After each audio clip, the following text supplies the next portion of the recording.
एक बार की बात है। महात्मा बुद्ध के शिष्य आनंद कहीं जा रहे थे। रास्ते में उन्होंने देखा कि एक व्यक्ति चट्टान पर बैठा रो रहा है। वे उसके पास गए और बोले, क्या बात है वत्स, तुम कौन हो और क्यों रो रहे हो? आनंद की बात सुनकर उस व्यक्ति की सिसकियां थम गईं।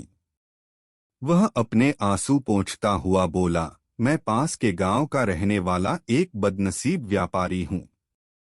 मैं जो भी काम करता हूं वह बिगड़ जाता है। व्यापार के चक्कर में मैंने अपनी पत्नी के गहने गंवा दिए। मैंने अपने परिवार को भी खो दिया। यहाँ तक कि मेरा घर भी गिरवी पड़ा है। मुझे तो लगता है कि मैं किसी काम का नहीं हूँ। मेरी किस्मत ही खराब है। उसकी बात सुनकर आनंद बोले, तुमसे किसने कहा वत्स कि तुम्हारी किस्मत खराब है? जरा मैं भी तो जानूं कि तुम्हारी किस्मत में क्या खराबी है। वह व्यक्ति बोला, पहले मैं खेती करता था, पर हर साल उसमें घाटा होता था। कभी सूखा पड़ जाता तो कभी ज्यादा बारिश के कारण फसल बर्बाद हो जाती। इससे परेशान होकर मैंने व्यापार करने का निश्चय किया।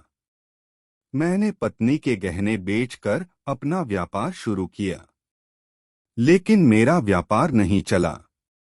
शुरू शुरू में परिवार वालों ने मेरा साथ दिया, लेकिन जैसे जैसे मुझे नुकसान होने लगा, मेरे परिवार वाले भी मुझसे दूर हो गए। मैं यह सब उनके लिए ही कर रहा था, लेकिन अब वे लोग मुझे देखकर नजरें फेर लेते हैं और मुझे ही मेरे परिवार की दुर्दशा का जिम्मेदार ठहराते हैं। उस व्यक्ति ने एक लंबी सी सांस ली और फिर बोला, मेरा एक मित्र है। उसने भी मेरे साथ अपना व्यापार शुरू किया था। उसका व्यापार अच्छा चल रहा है।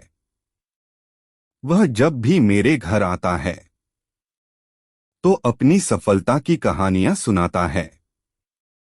उसकी बातें सुनकर मेरे घर वाले भी कहते हैं कि उसे देख और कुछ सीख।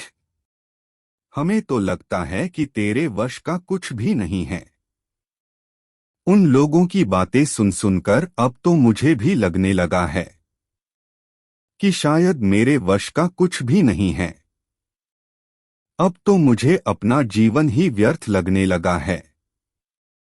मेरे मन में ख्याल आता है कि अपना जीवन समाप्त कर लूं। मैं यहाँ आया भी इसी इरादे से था, लेकिन हिम्मत नहीं कर पाया। इसीलिए यहाँ एकांत में बैठा विलाप कर रहा था।